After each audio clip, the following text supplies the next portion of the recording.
大家好，我的名字叫做洪少熙，来自台湾，今年19岁，兴趣是跳舞。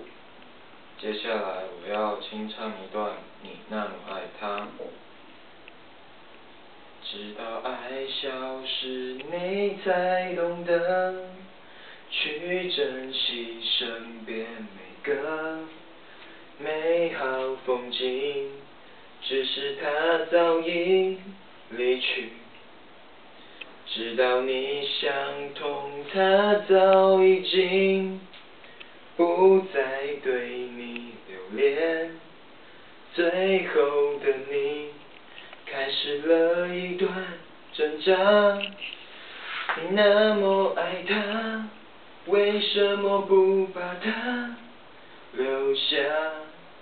为什么不说心里话？你深爱他，这是每个人都知道啊。接下来我要表演一段跳舞，1、2、3。